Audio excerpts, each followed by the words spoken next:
یہ کہانی ایک ایسے جانباز کمانڈو کے گرد گھومتی ہے جس نے پاکستان کو دو لخت ہونے سے بچانے کے لیے سر دھڑ کی بازی لگا کر بھارت کو تگنی کا ناچ نچایا۔ کہانی کی طرف بڑھنے سے پہلے آپ سے گزارش ہے کہ چینل کو سبسکرائب کیجیے اور ویڈیو کو لائک کیجیے۔ آئیے کہانی کی طرف چلتے ہیں۔ ہم لوگ بنگلہ بازار میں واقع ایک ساتھی کے گھر چلے گئے اور وہ رات وہیں بسر کی۔ اگلے روز صبح ناشتے سے فارغ ہو کر میں اور اشرف کسی اور ٹھکانے کی تلاش میں نکلے اور 6-7 میل دور اپنے ایک دوسرے دوست کے ہاں رہنے کا بندوبست کیا۔ ہم اپنا سامان واپس لینے دفتر پہنچے، لیکن جس شخص کے پاس ہم نے سوٹ کیس رکھوایا تھا اس نے واپس دینے سے انکار کر دیا۔ یہی نہیں بلکہ مکتی باہنی والوں کو بلا لایا۔ ہم سے پوچھ گچھ ہوئی تو ہم نے کہہ دیا کہ ہم طالب علم ہیں۔ انہوں نے پوچھا البدر؟ ہم نے ہاں یا نہ میں جواب دینے کے بجائے کہا مسافر۔ انہوں نے ہمیں 1-2 تھپڑ مارے اور جو رقم ہمارے پاس تھی چھین لینے پر اکتفا کیا۔ پھر مکتی باہنی کا دوسرا گروپ آیا۔ دفتر کے چپراسی نے کہا میں نے ان دونوں کو البدر کے نزدیکی کیمپ میں دیکھا تھا۔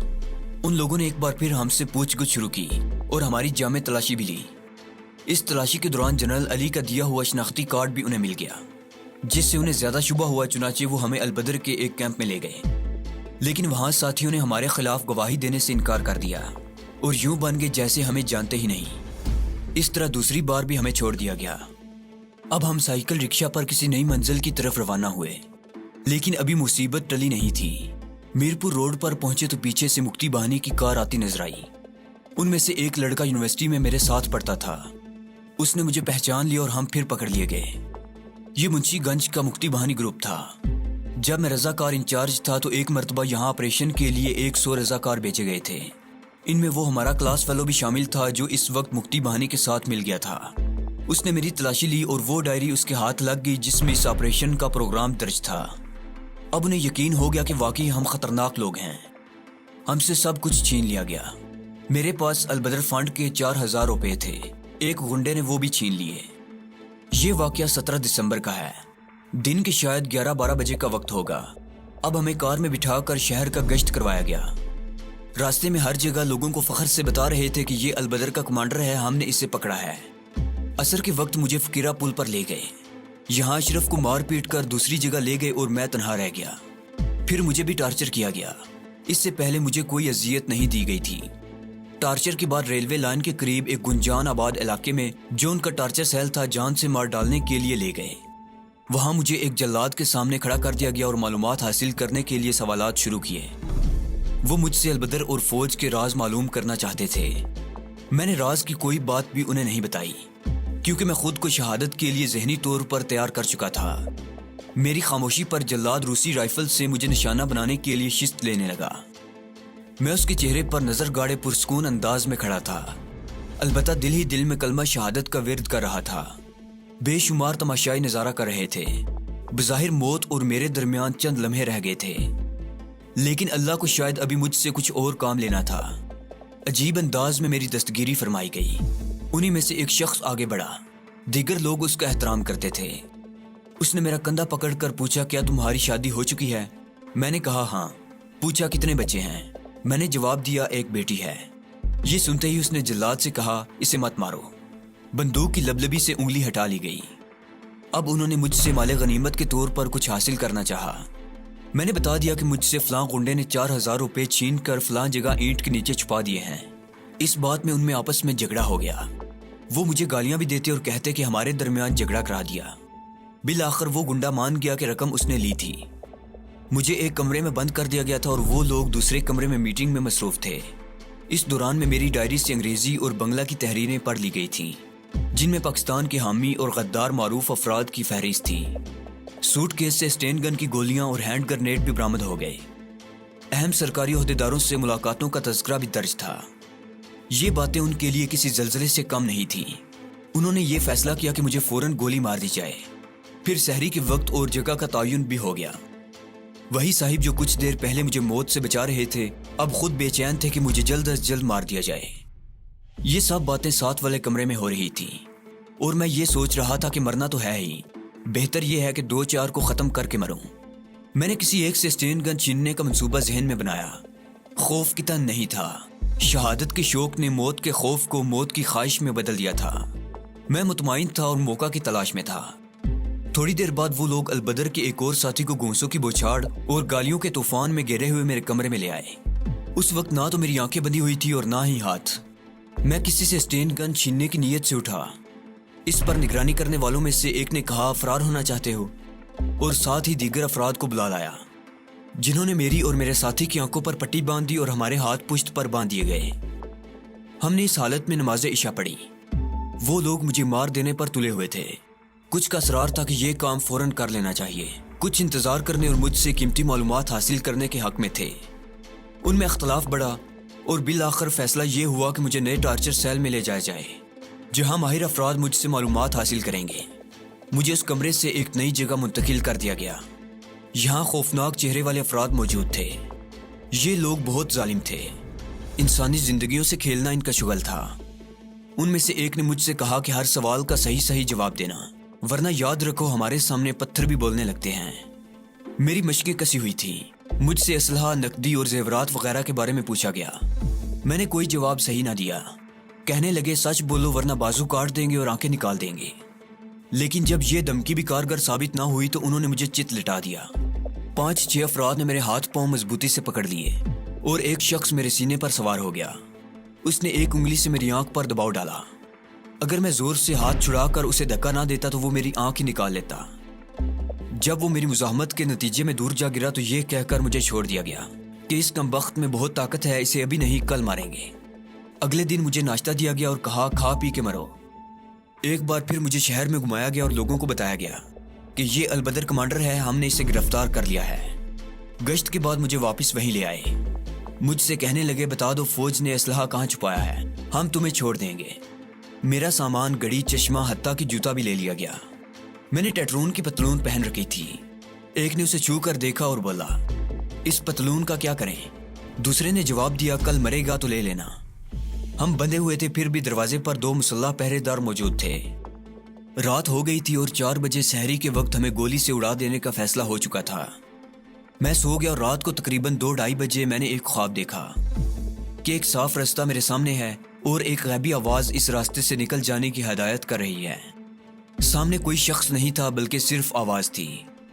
3 دفعہ ایسا ہوا تو آنکھ کھل گئی۔ یقین ہو گیا کہ یہ اللہ کی طرف سے اشارہ ہے۔ اب میں نے زور لگا کر اپنے ہاتھ آزاد کر لیے، پھر آنکھوں کی پٹی بھی کھول لی اور اپنے ساتھی کو آزاد کرایا۔ پہرہ دار اس وقت سو رہے تھے۔ اب تو اللہ کی مدد کا عین الیقین ہو گیا۔ چپکے سے اٹھا اور آہستگی سے دروازہ کھول کر باہر نکل گیا۔ میرے بعد میرا ساتھی بھی نکل آیا۔ اپنے اس مقتل سے نکل کر ہم دونوں نے پوری تیزی سے بھاگنا شروع کر دیا اور بہت دور ایک ساتھی کے گھر جا پہنچے، جہاں شاہ جمال بھائی اور دیگر ساتھی بھی موجود تھے۔ وہاں سے ہم لوگ اکٹھے ہی مختلف ٹھکانے بدلتے ہوئے اس لانچ تک پہنچے۔ ڈھاکہ میں میرے اور اشرف الزماں بھائی کے قتل کی خبر پھیل گئی تھی، بلکہ اشرف بھائی کی تصویر تو اخبار میں بھی چھپی، لیکن وہ تصویر اشرف بھائی کی نہیں، مصطفیٰ شوکت عمران بھائی کی تھی، جسے ظالموں نے شہید کر دیا تھا۔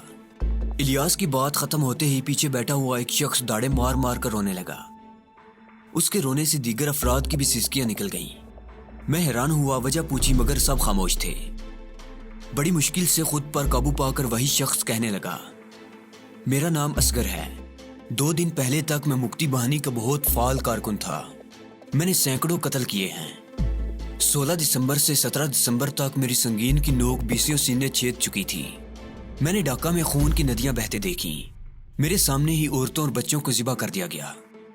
ہر طرف کٹے ہوئے انسانی جسموں کے ٹکڑے دیکھ کر مجھے بہت خوشی ہوتی تھی، مگر ایک واقعے نے میری زندگی کو بدل کر رکھ دیا۔ پاکستانی فوج کے ہتھیار ڈالنے کے بعد جب ڈھاکہ میں ہمیں اپنی مرضی کرنے کی کھلی آزادی میسر آ چکی تھی تو ہمارا پورا گروپ شہر میں شکار کی تلاش میں گھوم رہا تھا۔ ہم نے کئی بہاریوں اور غیر بنگالیوں کو موت کے گھاٹ اتارا۔ پھر ہمیں خبر ملی کہ البدر کا ایک مجاہد ہولی فیملی ہسپتال میں زخمی حالت میں موجود ہے۔ ہم فوراً پہنچ گئے۔ یہ مجاہد مصطفیٰ شوکت عمران تھا۔ اس کے سر میں زخم آیا تھا۔ ہم نے اسے ہسپتال سے اٹھایا اور یونیورسٹی لے گئے، جہاں پہلے سے بہت سے البدر ہماری قید میں تھے۔ یہاں ہم نے سب کی خوب مرمت کی۔ بعد میں عمران کو ایک جیپ میں ڈال کر ہاتھی پل پر لے گئے۔ یہاں لوگوں کا ایک ہجوم جمع تھا۔ اب تشدد کرنے والوں میں وہ لوگ بھی جمع ہو گئے۔ عمران کے زخمی سر پر ایک رومال بندھا ہوا تھا جس کا رنگ بھی لہو جیسا ہو چکا تھا۔ ہاتھی پل پر عمران کو جیپ سے اتارتے ہی مارنا پیٹنا شروع کر دیا گیا تھا۔ اس کی جیب سے جنرل راؤ فرمان علی کا جاری کردہ خصوصی شناختی کارڈ برآمد ہوا تو لوگوں کا اشتعال اور بھی بڑھ گیا اور تشدد کی سخت ترین قسمیں آزمائی جانے لگی۔ کچھ لوگ مار مار کر تھک جاتے تو پیچھے ہٹ جاتے اور تازہ دم افراد آگے بڑھ جاتے۔ میں بھی تھک چکا تھا۔ عمران کے جسم کے ہر حصے پر چوٹ آئی تھی۔ ہم اس سے مطالبہ کر رہے تھے کہ وہ جے بنگلہ کا نعرہ لگائے، مگر وہ ہر ضرب پر پاکستان زندہ باد کا نعرہ لگاتا۔ جتنی زور سے ضرب لگائی جاتی اتنی ہی شدت سے نعرہ بلند ہوتا۔ جب تشدد کا یہ انداز کچھ نہ گلوا سکا تو اس کے جسم کو بلیڈ مار مار کر چھلنی کر دیا گیا اور زخموں پر نمک چھڑک دیا گیا۔ وہ تکلیف سے تڑپ رہا تھا مگر ہمارے مطلب کی ایک بات بھی اس کے منہ سے نہیں نکل سکی تھی۔ ہم البدر کے بارے میں پوچھتے رہے مگر اس نے کچھ نہ بتایا۔ خون زیادہ بہہ جانے کی وجہ سے اس پر نکاہت طاری تھی۔ میں اب پیچھے ہٹ کر تماش بینوں میں شامل ہو چکا تھا۔ میں نے زندگی میں شاید اتنے زور سے کسی کو نہیں مارا تھا۔ میرا خیال ہے کہ اگر میں پتھر پر بھی وہ تشدد کرتا تو وہ بھی میری مرضی کے مطابق جواب دینے لگتا، مگر وہ سانولا سا نوجوان ایک پہاڑ کی طرح اپنی جگہ ڈٹا ہوا تھا۔ اس پہاڑ سے خون کے چشمے پھوٹ رہے تھے اور آہستہ آہستہ سانس کی ڈوری ٹوٹتی ہوئی محسوس ہو رہی تھی۔ اس کا گلا سوکھ کر کانٹا ہو چکا تھا، آنکھیں بند ہوتی ہوئی محسوس ہو رہی تھی، گردن ایک طرف ہلکا ہی چاہتی تھی۔ اس نے بہت زور لگا کر پکارا پانی، مگر وہاں تو شیطان کا قبضہ تھا۔ ہمارے ایک ساتھی نے گلاس میں پیشاب کیا اور عمران کے منہ کے قریب لے گیا۔ نیم غنودگی کے عالم عمران نے آنکھیں کھولی اور گلاس والے ہاتھ کو جھٹک دیا اور پھر معصومانہ احتجاج سے لبریز آنکھوں سے اس غنڈے کی طرف دیکھا، جیسے کہہ رہا ہو تم انسان ہو، انسانیت کی لاج رکھو۔ مگر وہاں انسان کہاں تھے؟ میں اتنا سخت دل انسان اس کی نظروں کی تاب نہیں لا سکا تھا۔ پہلی بار میں نے اپنے دل میں کچھ درد ہوتا محسوس کیا۔ عمران نے دوبارہ پانی مانگا، جواب میں شیطانی کہکا بلند ہوا۔ عمران نے پیاس بجھانے کے لیے اپنے بائیں ہاتھ کا انگوٹھا چبا لیا اور خون چوسنے لگا، مگر دوسرے ہی لمحے اس نے تھوک دیا۔ اب اس کی آنکھیں بند ہونے لگی تھی مگر میری آنکھیں کھل رہی تھی۔ میرے اندر ایک انقلاب پیدا ہو رہا تھا۔ مجھے یوں لگا جیسے عمران کی روح عمران کے جسم سے نکل کر میرے جسم میں داخل ہو رہی ہے۔ وہ اسلام کا سپاہی اپنے کسی ساتھی کا پتہ بتائے بغیر تمام راز اپنے سینے میں چھپائے دشمنوں کی بے بسی کا مذاق اڑاتے ہوئے اپنی اصلی منزل کی طرف گامزن تھا۔ اصغر کی آواز برا گئی تھی، یہاں تک پہنچ کر وہ کچھ دیر کے لیے رکا، اپنی آنکھوں کو صاف کیا اور سسکیوں پر قابو پانے کی کوشش کی۔ کشتی میں موجود ہر آدمی رو رہا تھا، حتیٰ کہ اسمگلر بھی۔ تھوڑی دیر بعد اصغر نے دوبارہ بولنا شروع کیا۔ جب مکتی بہانی والے عمران کے منہ سے جیب بنگلہ نہ نکلوا سکے تو ایک غنڈے نے چاہا کہ وہ یہ الفاظ عمران کے سینے میں کھود دے۔ وہ خنجر لے کر آگے بڑھا، مگر عین اس لمحے عمران کے ہونٹ پھڑپھڑائے۔ اشہد ان لا الہ الا اللہ۔ ڈوبتی ہوئی آواز میں ابھرتا ہوا یہ کلمہ بھی دشمن کو گوارا نہ ہو سکا، اور اس کے کالج کے ہی ایک عوامی لیگی طالب علم ساتھی نے اس کے سینے میں سنگین گھونپ دی اور سینے کو دونوں ہاتھوں سے پھاڑ کر عمران کا دل باہر نکالا اور حقارت سے قدموں تلے رون ڈالا۔ اپنے خیال میں وہ اس دل سے اسلام اور پاکستان کی محبت نکالنا چاہتا تھا، مگر بھلا کہیں عشق بھی کسی دل سے نکلا ہے؟ وہ مقام بدل لیتا ہے، عمران کی جگہ اصغر نام رکھ لیتا ہے، مگر فنا نہیں ہوتا، کبھی فنا نہیں ہوتا۔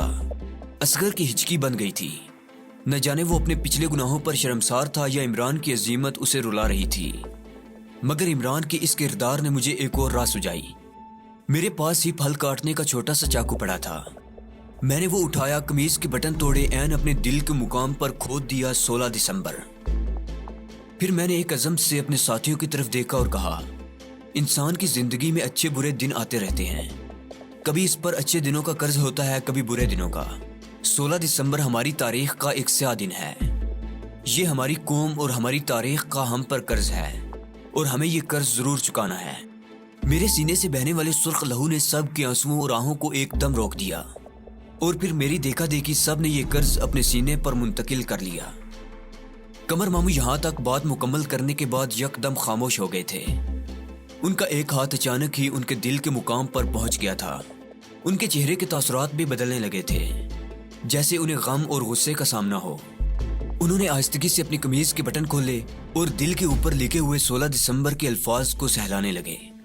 اب وہ ہماری طرف متوجہ نہیں تھے بلکہ خود کلامی کر رہے تھے۔ ان کی آواز دب گئی تھی۔ یہ بڑا قرض ہے، تاریخ کا قرض، لاکھوں جانوں کا قرض، عبداللہ کے خون کا قرض، صفیہ کے سہاگ کا قرض۔ ابو عبداللہ کے ذکر پر امی جان کی آنکھیں بھی اشکبار ہو گئی تھی۔ مگر مامو جان ادھر متوجہ نہیں تھے۔ شاید وہ کمرے میں ہماری موجودگی سے بھی غافل ہو گئے تھے۔ وہ مسلسل خود کلامی کے انداز میں بڑبڑا رہے تھے۔ ان کے تیور لمحہ بہ لمحہ بدل رہے تھے۔ یہ حالت دیکھ کر امی جان نے مجھے اور عمر خان کو اشارہ کیا کہ ہم یہاں سے چلے جائیں۔ شاید تنہائی میں دونوں بہن بھائی اپنے غموں پہ دل کھول کر رونا چاہتے ہیں اور نہیں چاہتے تھے کہ ان کے غم کا اثر ان کے بیٹے پر پڑے۔ میں اور عمر خان ملول دل کے ساتھ وہاں سے اٹھ کر اپنے کمرے میں آ گئے۔ وہ تمام کرب جو مامو جان کی گفتگو اور لہجے میں تھا، میں اپنے دل میں محسوس کر رہا تھا۔ بستر پر لیٹنے کے باوجود بھی بے چینی کم نہیں ہو رہی تھی۔ کوئی غیبی آواز تھی جو مجھ سے کچھ کہنا چاہتی تھی، مگر میری سمجھ میں نہیں آ رہا تھا۔ میں نے کان لگا کر سننے کی کوشش کی۔ یہ میرے ضمیر کی آواز تھی جو تاریخ کا طویل سفر طے کر کے مجھ تک پہنچ رہی تھی۔ میں نے اسے دھیان سے اور دل لگا کر سننا چاہا تو بات سمجھ میں آنے لگی۔ میں نے ضمیر کی آواز پر لبیک کہا، میز سے اپنا قلم تراش اٹھایا اور عین دل کے مقام پر لکھا 16 دسمبر، کیونکہ اب وقت آ گیا تھا کہ یہ زخم نئی نسل کے سینے پر منتقل ہو جائے۔ تو دوستو، پاکستان کی یہ سیاہ تاریخ سنانے کے بعد میں تو آپ سے صرف اتنی ہی التجا کروں گا کہ خدا را سندھی، پنجابی، بلوچی، پٹھان کی بنا پر پاکستان کو بکھیرنے کی بجائے خود کو ایک محب وطن پاکستانی کی حیثیت سے پیش کریں، کیونکہ ہمارا ازلی دشمن بھارت ابھی تک پاکستان میں مشرقی پاکستان والی تاریخ دہرانے کے لیے پر تول رہا ہے۔ لہٰذا دشمن کی اس چال کو پاکستان اور پاک فوج کا ساتھ دے کر مٹی میں ملا دیں، جاتے ہوئے اپنے وطن کی خدمت میں ایک نظم پیش کرتے چلیں۔ اے میرے دیس، میری زمیں، میری ماں، تو نے بخشی مجھے جرتوں کی زباں۔ میں نے محسوس کر کے بلند اور پست جو لکھا ہے کیا نظر 14 اگست۔